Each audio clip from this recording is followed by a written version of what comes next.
ಭಾಷೆಗಳ ಹೆತ್ತೋಳಮ್ಮ, ನಿನ್ನ ಮಡಿಲಲ್ಲಿ ಗಂಗೆ ತುಂಬಿ ನಗುತ್ತಾನಮ್ಮ. ಅನ್ಯರು ಬಂದರು ಮುತ್ತಾಡುವ ತಾಯಿ, ನಮ್ಮೂರ ಅಪ್ಪಿಕೊಂಡು ನಲಿದಾಡುವೆ. ಭೂಗೋಳದಲ್ಲಿ ಒಂದು ಜ್ಯೋತಿ ಇದೆ, ಅದಕ್ಕೆ ಭಾರತ ಮಾತೆ ಎಂಬ ಹೆಸರು ಇದೆ. ಲೋಕವೇ ಮೆಚ್ಚುವಂತ ಗೀತೆಯು ಇಲ್ಲಿ ಇದೆ, ಒಂದೇ ಮಾತರಂ ಎಂಬ ನಾಮದ ಗಂಧವಿದೆ. ನುಡಿಯೆಲ್ಲ ಮನೆ ಧನ್ಯ, ಭಾರತಾಂಬೆ ನಿನ್ನ ಜನ್ಮದಿನ.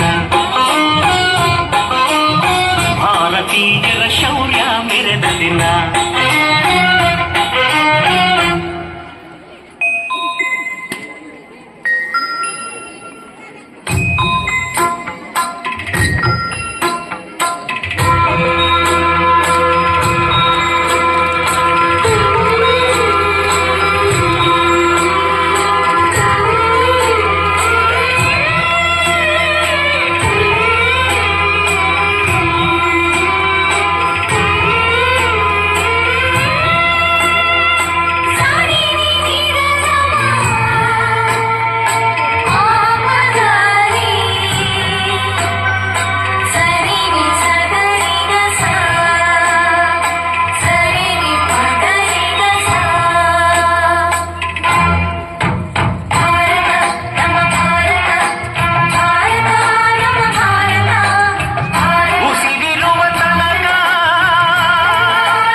Thank you for your wonderful performance. Now it's time to listen the valuable words from Rafiq Sir, Chairman of Global International Public